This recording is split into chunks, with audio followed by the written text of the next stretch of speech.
दोस्तों आप सभी लोगों का मेरे यूट्यूब चैनल पर स्वागत है। दोस्तों आज के वीडियो में BSc first year inorganic chemistry के लेसन कोवेलेंट बॉन्ड के एक नए टॉपिक के बारे में डिस्कस करेंगे। तो दोस्तों आज का हमारा टॉपिक है लुईस कॉन्सेप्ट। तो दोस्तों आज के वीडियो को शुरू करते हैं। दोस्तों आइए लुईस कॉन्सेप्ट की तरफ चलते हैं। दोस्तों सबसे पहले हम लुईस कॉन्सेप्ट के बारे में जानेंगे। दोस्तों लुईस कॉन्सेप्ट होता है a bond is form by equal sharing of electron between two atom is called covalent bond. तो दोस्तों जो लुईस ने बताया था कि कोवेलेंट बॉन्ड तब बनता है जब दो एटम्स के बीच में इलेक्ट्रॉनों की इक्वल शेयरिंग होती है।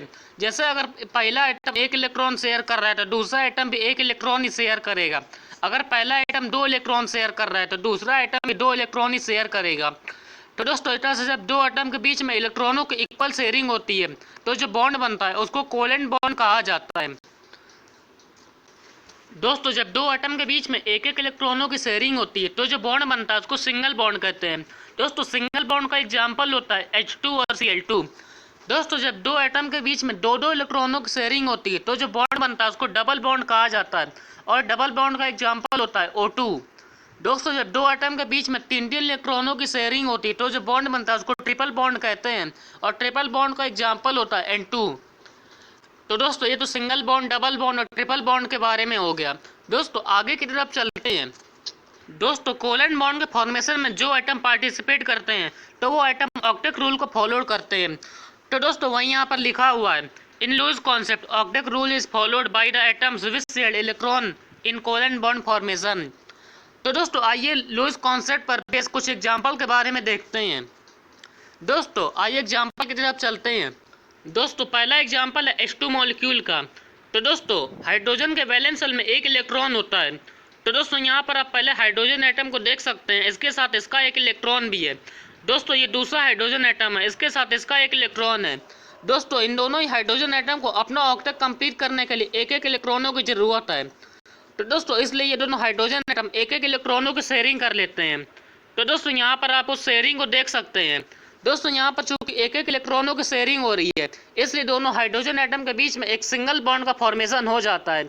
तो दोस्तों यहाँ पर दोनों हाइड्रोजन एटम के बीच में सिंगल बॉन्ड का फॉर्मेशन देख सकते हैं। तो दोस्तों ये पहला एग्जाम्पल हो गया। दोस्तों अगला एग्जाम्पल है Cl2 मॉलिक्यूल का। दोस्तों क्लोरीन के वैलेंस शेल में 60 इलेक्ट्रॉन्स होते हैं।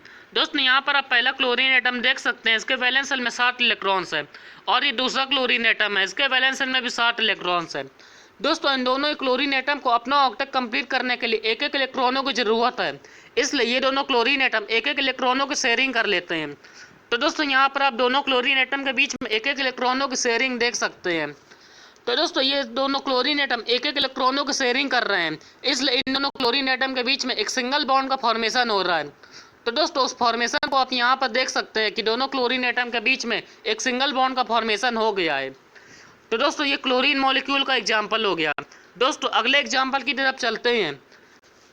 दोस्तों अगला एग्जाम्पल है O2 मॉलिक्यूल।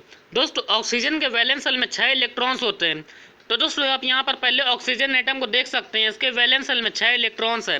दोस्तों ये दूसरा ऑक्सीजन एटम है, इसके वैलेंस शेल में भी 6 इलेक्ट्रॉन्स है। दोस्तों दोनों ही ऑक्सीजन को अपना ऑक्टेट कंप्लीट करने के लिए दो दो इलेक्ट्रॉनों की जरूरत है। तो दोस्तों इसलिए ये दोनों ऑक्सीजन एटम दो दो इलेक्ट्रॉनों की शेयरिंग कर लेते हैं। तो दोस्तों यहाँ पर आप दोनों ऑक्सीजन के बीच में दो दो इलेक्ट्रॉनों की शेयरिंग देख सकते हैं। दोस्तों यहाँ पर दोनों ऑक्सीजन एटम दो दो इलेक्ट्रॉनों की शेयरिंग कर रहे हैं, इसलिए दोनों ऑक्सीजन एटम के बीच में एक डबल बॉन्ड का फॉर्मेशन हो जाता है। दोस्तों यहाँ पर दोनों ऑक्सीजन के बीच में डबल बॉन्ड का फॉर्मेशन हो गया है।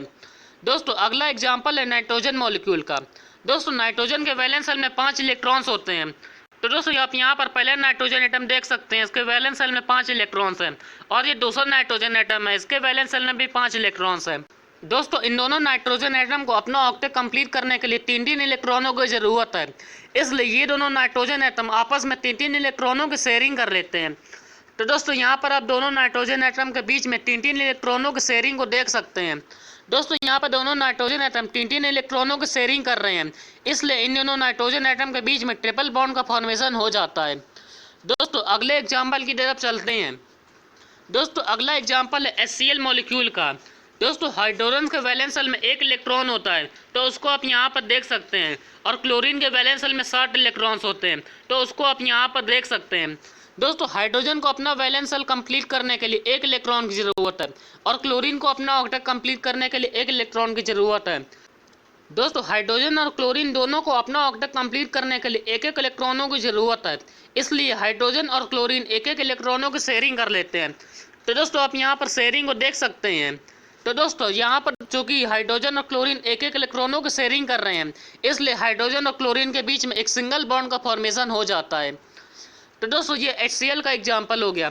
दोस्तों अगला एग्जाम्पल है H2O मॉलिक्यूल का। दोस्तों हाइड्रोजन के वैलेंस शेल में एक इलेक्ट्रॉन होता है, तो आप यहाँ पर देख सकते हैं ये हाइड्रोजन के वैलेंस शेल में एक इलेक्ट्रॉन हो गया है। दोस्तों यहाँ पर चूंकि दो हाइड्रोजन एटम है, इसलिए दूसरा हाइड्रोजन एटम है, इसके वैलेंस शेल में एक इलेक्ट्रॉन्स है।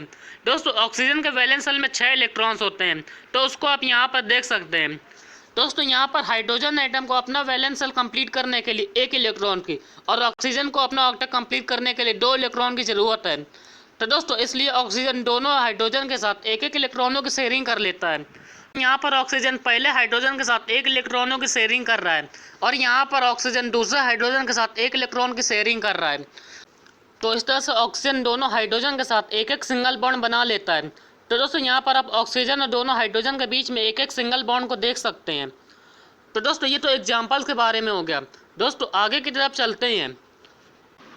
कोवेलेंट बॉन्ड दो तरह के होते हैं, पहला होता है नॉन पोलर कोवेलेंट बॉन्ड और दूसरा होता है पोलर कोवेलेंट बॉन्ड। तो पहले नॉन पोलर कोवेलेंट बॉन्ड की तरफ चलते हैं। दोस्तों नॉन पोलर कोवेलेंट बॉन्ड में the covalent bond in which shared electron pair located between two atoms is called non polar covalent bond. In this bond both atoms have no charge. दोस्तों ऐसा covalent bond वहाँ पर पाया जाता है जहाँ पर shared electron pair electron share करने वाले दोनों एटम के बीच में होता है। तो दोस्तों ऐसा वहीं पर पॉसिबल होता है जहाँ पर इलेक्ट्रॉन शेयर करने वाले दोनों ही एटम आइडेंटिकल हो। दोस्तों जब दोनों ही एटम आइडेंटिकल होते हैं तो उनकी इलेक्ट्रोनेगेटिविटी भी सेम होती है।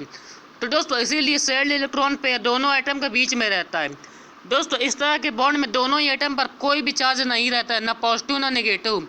दोस्तों इस कोवेलेंट बॉन्ड का एग्जाम्पल होता है H2Cl2N2। तो दोस्तों ऐसे और भी एग्जाम्पल होते हैं। दोस्तों अगले कोवेलेंट बॉन्ड की तरफ चलते हैं। दोस्तों अगला कोवेलेंट बॉन्ड होता है polar covalent bond. Covalent bond in which shared electron pair is displaced to more electronegative atom is called polar covalent bond.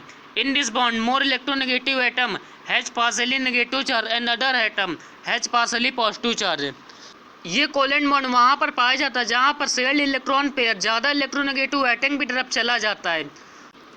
दोस्तों पोलर कोवेलेंट बॉन्ड वहाँ पर पाया जाता है जहाँ पर इलेक्ट्रॉन शेयर करने वाले दोनों ही एटम अलग अलग हो। जब इलेक्ट्रॉन शेयर करने वाले दोनों एटम अलग अलग हो तो वहाँ पर ये पॉसिबल होता है कि एक एटम ज़्यादा इलेक्ट्रोनेगेटिव हो और दूसरा एटम कम इलेक्ट्रोनेगेटिव हो। तो दोस्तों जो एटम ज़्यादा इलेक्ट्रोनेगेटिव होता है वो शेयर्ड इलेक्ट्रॉन पेयर को अपनी तरफ अट्रैक्ट कर लेता है। तो दोस्तों जब ज़्यादा electronegative atom shared electron pair को अपनी तरफ अट्रैक्ट कर लेता है तो उसका मतलब है कि उस पर पार्शियल नेगेटिव चार्ज आ जाता है और दूसरे एटम पर पार्शियल पॉजिटिव चार्ज आ जाता है। इस तरह के कोवेलेंट बॉन्ड का एग्जाम्पल होता है HCl और HF। तो दोस्तों ये तो कोवेलेंट बॉन्ड के टाइप के बारे में हो गया। दोस्तों आगे की तरफ चलते हैं। दोस्तों अब हम लूज कॉन्सेप्ट की कमियों के बारे में जान लेते हैं कि लूज कॉन्सेप्ट में क्या क्या कमी होती है। तो दोस्तों पहली कमी होती है Lewis concept fail to explain why covalent bond is formed. दोस्तों लूज कॉन्सेप्ट ये नहीं बताता है कि कोवेलेंट बॉन्ड क्यों बनता है। तो दोस्तों ये तो पहली कमी हो गई। दोस्तों अगली कमी होती है Lewis concept does not clear the nature of attraction forces of covalent bond. दोस्तों लूज कॉन्सेप्ट ये क्लियर नहीं करता है कि कोवेलेंट बॉन्ड के बीच में जो अट्रैक्शन फोर्स लगता है उसका क्या नेचर होता है। तो दोस्तों ये दूसरी कमी हो गई। दोस्तों अगली कमी होती है Lewis concept does not give any information about bond energy, bond length and bond angle. दोस्तों लूज कॉन्सेप्ट जो होता है वो बॉन्ड एनर्जी, बॉन्ड लेंथ और बॉन्ड एंगल के बारे में कोई भी इन्फॉर्मेशन नहीं देता है। तो दोस्तों ये तीसरी कमी हो गई। दोस्तों अगली कमी होती है Lewis concept fails to explain the geometry of polyatomic compounds. दोस्तों लूज कॉन्सेप्ट जो होता है वो पॉलीएटॉमिक कंपाउंड्स की ज्योमेट्री के बारे में नहीं बताता है। पॉलीएटॉमिक कंपाउंड से मतलब है यहाँ पर जैसे H2O मॉलिक्यूल हो गया, अमोनिया मॉलिक्यूल हो गया और ऐसे कई मॉलिक्यूल है जिनकी ज्योमेट्री के बारे में लूज कॉन्सेप्ट नहीं बताता है।